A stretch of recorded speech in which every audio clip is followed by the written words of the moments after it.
Hello friends, स्वागत है आपका इस वीडियो में। इस वीडियो में हम मॉडिफाई टूलबार के कुछ कमांड को समझेंगे और इसके पहले वीडियो में मैंने ड्रॉ टूलबार के सारे कमांड को एक्सप्लेन कर दिया था। अगर आपने उस वीडियो को नहीं देखा है तो जाकर के उस वीडियो को एंड तक देखिए। अगर आप चैनल पर नए हैं तो चैनल को सब्सक्राइब करिए, लाइक कीजिए और शेयर कीजिए। इस वीडियो में हम मॉडिफाई टूलबार के कुछ कमांड को समझते हैं। तो आप अपने डिस्प्ले पर जाइएगा तो यहाँ आपको मॉडिफाई टूलबार दिखाई देगा। ये मॉडिफाई टूलबार के ये सारे कमांड है। यहाँ पर क्लिक करने से नीचे ये जो कमांड दिख रहे हैं ये सारे मॉडिफाई टूलबार के ही कमांड है। आप इसको यहाँ मेनू बार में जाकर के भी मॉडिफाई टूलबार के कमांड को एक्टिव कर सकते हैं। यहाँ जो दिख रहे हैं ये सारे मॉडिफाई टूलबार के कमांड है। जो कमांड यहाँ अवेलेबल है वही सारे कमांड यहाँ हैं। तो आप यहाँ से भी कमांड को एक्टिव कर सकते हैं या फिर यहाँ से भी कमांड को एक्टिव कर सकते हैं। अगर आपके स्क्रीन पर ये मेनू बार नहीं दिख रहा है तो ड्राफ्टिंग एंड एनोटेशन के बगल में छोटा सा एक एरो दिख रहा होगा। उस एरो पर जाने से यहाँ नीचे शो मेनू बार दिखेगा। यहाँ नीचे में अभी ये मेनू बार मेरे स्क्रीन पर दिख रहा है, इसीलिए यहाँ हिडन मेनू बार लिखा है। तो मैं इसको हिडन कर देता हूँ।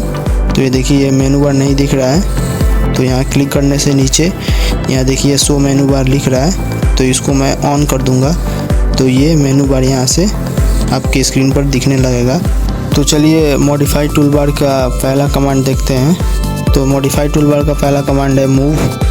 अपने ऑटोकैड में किसी भी ऑब्जेक्ट को एक जगह से दूसरी जगह शिफ्ट करना है तो आप मूव कमांड का यूज़ करके उस ऑब्जेक्ट को एक जगह से दूसरी जगह शिफ्ट कर पाएंगे। जैसे कि मैं यहाँ एक सर्कल लेता हूँ, सर्कल ड्रॉ किया मैंने। इसी सर्कल को मैं यहाँ लाना चाहता हूँ तो मैं इस सर्कल को सिलेक्ट करूँगा और राइट क्लिक करूँगा। यहाँ मूव ऑप्शन दिख रहा होगा आपको, तो इस पर क्लिक करने से मैं इसका सेंटर पॉइंट लिया, इसको ऐसे मैंने मूव कर सकता हूँ। या फिर यहाँ जा कर के आप इस मूव कमांड को एक्टिव करके यहाँ इस ऑब्जेक्ट को आप सिलेक्ट करेंगे। सिलेक्ट करने के बाद इसको इंटर करेंगे। इंटर करने के बाद एक सेंटर पॉइंट आपको लेना पड़ेगा, बेस पॉइंट। उस पर क्लिक करने से आप इसको ऐसे मूव कर सकते हैं। आप यहाँ से ऑर्थो को ऑन रखेंगे तभी 90 डिग्री के एंगल में आप मूव कर पाएंगे। और ऑर्थो को ऑन नहीं रखने से, ऑफ रखने से आप किसी भी एंगल में इस ऑब्जेक्ट को मूव कर पाएंगे। तो मैं फ़िलहाल अभी यहाँ मैं यहाँ ऑर्थो को ऑन रखता हूँ। ऑर्थो को मैंने ऑन किया, फिर यहाँ मूव कमांड पर जाकर के मूव कमांड को एक्टिव किया, ऑब्जेक्ट को सिलेक्ट किया, फिर इंटर और फिर इसका एक बेस पॉइंट लिया। फिर देखिए मेरा ऑर्थो अभी ऑन है तो ये केवल 90 डिग्री के एंगल में ही मूव करेगा। तो इस प्रकार से आप ऑर्थो को ऑन रख के मूव कमांड को एक्टिव करके अपने ड्राइंग में लगा सकते हैं। तो मूव कमांड समझ गए होंगे आप। इसको डिलीट करता हूँ। फिर अगला कमांड है रोटेट। रोटेट कमांड मतलब किसी भी ऑब्जेक्ट को किसी भी एंगल में आप रोटेट कर सकते हैं। जैसे मैं यहाँ से लाइन कमांड को लेता हूँ। मैंने यहाँ एक लाइन कमांड लिया और इसको मेरे को रोटेट करना है। तो मैं यहाँ रोटेट ऑप्शन पर गया, यहाँ रोटेट जो कमांड है इस पर गया, इसको मैंने एक्टिव किया और इस ऑब्जेक्ट को सिलेक्ट किया, एंटर किया। तो यहाँ रोटेट कमांड एक्टिव हो गया। यहाँ आप देख सकते हैं यहाँ रोटेट कमांड अभी एक्टिव है। रोटेट करने के लिए एक बेस पॉइंट लेना पड़ेगा हमको। तो मैं यहाँ एक बेस पॉइंट लिया और यहाँ ये फिक्स हो जाएगा। अभी मेरा ऑर्थो ऑन है तो ये केवल 90 डिग्री के एंगल में ही रोटेट करेगा। मैं इसको यहाँ से ऑफ कर देता हूँ। तो ये देखिए आप किसी भी डिग्री के एंगल में इस लाइन को रोटेट कर सकते हैं। आप जो बेस पॉइंट लेंगे वहाँ वो फिक्स हो जाएगा, वो बेस पॉइंट फिक्स हो जाएगा।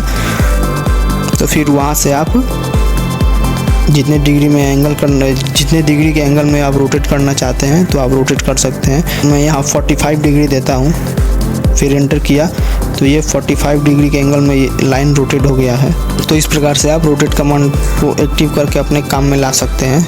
फिर अगला कमांड देखते हैं। अगला कमांड है ट्रिम। ट्रिम को समझने के लिए लाइन ड्रॉ कर रहा हूँ मैं। तो मैंने यहाँ एक ऐसा कुछ ऑब्जेक्ट ड्रॉ किया हूँ। फिर मैं मॉडिफाई टूलबार में जाकर के ट्रिम कमांड को एक्टिव करता हूँ, फिर यहाँ एंटर करता हूँ। तो ये देखिए ऐसे इस ऑब्जेक्ट को आप ट्रिम कर सकते हैं। मतलब जो आपको अपने ड्राइंग ड्रॉ किया है, ड्राइंग ड्रॉ करने के बाद जो एक्स्ट्रा जो ऑब्जेक्ट है या लाइन है वो बाहर निकल चुका है ड्राइंग से, तो ट्रिम की मदद से आप उसको ट्रिम कर सकते हैं इस प्रकार से।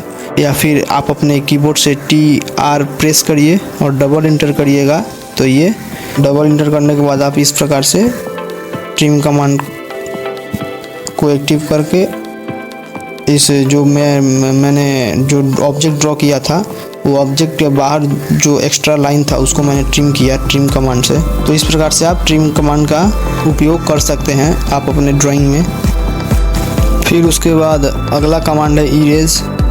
इरेज कमांड को मैं यहाँ से एक्टिव करता हूँ। आप यहाँ मेन्यू बार में जाकर के मॉडिफाई टूल बार में आप यहाँ जो मॉडिफाई लिखा हुआ है, यहाँ ये मॉडिफाई टूल बार में जाकर के आप यहाँ से भी कमांड को एक्टिव कर सकते हैं। यहाँ देखिए इरेज है, कॉपी है, मिरर है, यहाँ देखिए रोटेट, मूव, यहाँ से आप इन सारे कमांड को भी एक्टिव कर सकते हैं। तो मैं यहाँ से इरेज कमांड को एक्टिव करता हूँ। तो अभी इरेज कमांड एक्टिव हो गया है। तो ये किसी भी इरेज मतलब किसी भी लाइन को आप इरेज कर सकते हैं, मिटा सकते हैं। आप किसी भी आप अपने ड्राइंग में किसी भी लाइन को अगर मिटाना चाहते हैं, इरेज करना चाहते हैं, तो आप इरेज कमांड में जा करके उस लाइन को आप इरेज कर सकते हैं। मैं इस लाइन को इरेज कर चुका हूँ। ये देखिए ये लाइन इरेज हो गया है। लेकिन ट्रिम से आप इसको इरेज नहीं कर पाइएगा। ट्रिम से आप जो ऑब्जेक्ट ड्रॉ किए हैं उस ऑब्जेक्ट के बाहर जो आप एक्स्ट्रा जो लाइन होंगे उस लाइन को आप ट्रिम कर पाइएगा या इरेज कर पाइएगा। लेकिन इरेज कमांड से आप ऑब्जेक्ट के बाहर जो लाइन ड्रॉ हुए होंगे, लेकिन इरेज कमांड से आप जो आपने ऑब्जेक्ट ड्रॉ किया है ऑब्जेक्ट के बाहर जो ये जो दो लाइन दिख रहा है, लेकिन आप ये इरेज कमांड से इसको नहीं इरेज कर सकते हैं या ट्रिम नहीं कर सकते हैं। इसके लिए आपको ट्रिम कमांड ही आपको एक्टिव करना पड़ेगा। इसके लिए आपको ट्रिम कमांड एक्टिव करना पड़ेगा।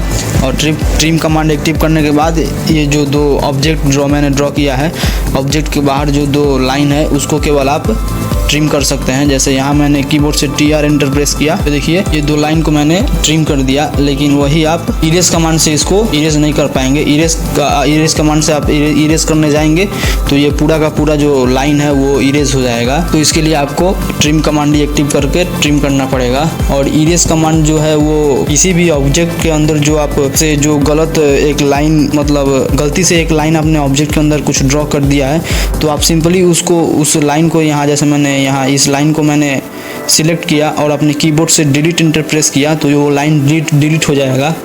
या फिर आप इरेज कमांड में जा करके इरेज कमांड को एक्टिव करिए और एक्टिव करके फिर उस लाइन को सिलेक्ट करके आप इरेज कर सकते हैं। जैसे मैंने यहाँ अभी इस लाइन को सिलेक्ट किया और सिलेक्ट करके मैंने अपने कीबोर्ड से डिलीट पर प्रेस कर दिया तो वो ये लाइन डिलीट हो गया। तो फिर उसी तरीके से मैं यहाँ इरेज कमांड पर जाऊँगा और इस लाइन को मैं अगर क्लिक करूँगा तो ये लाइन आपका डिलीट हो जाएगा। तो आप ट्रिम और इरेज कमांड को समझ गए होंगे। तो फिर उसके बाद अगला कमांड है यहाँ ट्रिम के बगल में एक आपको छोटा सा एरो दिख रहा होगा।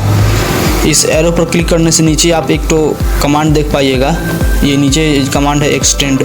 इस कमांड पर क्लिक करने से तो एक्सटेंड कमांड से आप किसी भी लाइन को उस आगे की ओर बढ़ाना चाहते हैं, मतलब जो आपने लाइन ड्रॉ किया है उसी लाइन को लाइन कमांड एक्टिव किए बिना उस लाइन को आप आगे की ओर बढ़ाना चाहते हैं तो एक्सटेंड कमांड को एक्टिव करके उस लाइन को आगे की ओर बढ़ा सकते हैं। लेकिन उस लाइन को पता होना चाहिए कि हाँ मेरे को यहीं तक बढ़ना है, मतलब उस लाइन के आगे आपको कोई ऑब्जेक्ट ड्रॉ कर देना है तो वो लाइन वहीं तक आगे बढ़ेगा। वो ऑब्जेक्ट ड्रॉ नहीं होने से वो लाइन आगे नहीं बढ़ेगा और एक्सटेंड कमांड आपका काम नहीं करेगा।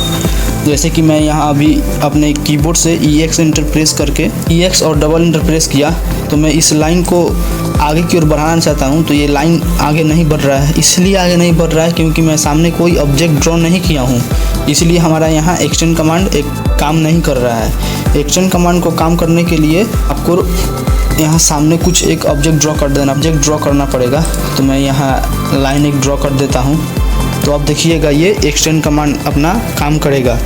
तो मैं फिर अपने कीबोर्ड से EX डबल एंटर प्रेस किया और इस लाइन को सिलेक्ट किया तो ये देखिए ये लाइन आगे की ओर बढ़ चुका है। बिना लाइन कमांड एक्टिव किए बिना ये लाइन आगे की ओर बढ़ चुका है।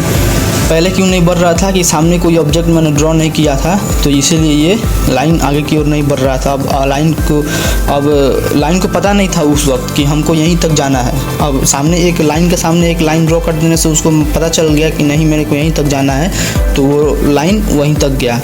जैसे कि ये देखिए, फिर ये लाइन जो है इस पर मैं इसको आगे बढ़ाना चाहता हूँ, तो ये लाइन आगे नहीं बढ़ रहा है।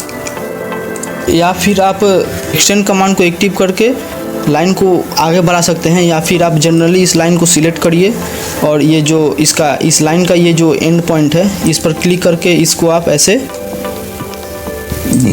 आगे की ओर बढ़ा सकते हैं। तो आप एक्सटेंड कमांड एक्टिव करके लाइन को बढ़ाइए, या फिर जनरली लाइन को सिलेक्ट करके आप लाइन को बढ़ाइए, बात दोनों एक ही होगा। तो आप यहाँ एक्सटेंड कमांड को समझ गए होंगे, आई होप। अभी तक मैंने जो मॉडिफाइड टूल बार के कमांड को समझाया वो सारे आपको समझ में आ गए होंगे, आई होप। अगर समझ में आ गए होंगे तो वीडियो को लाइक कीजिए, शेयर कीजिए, और चैनल पर नए हैं तो चैनल को करिए सब्सक्राइब।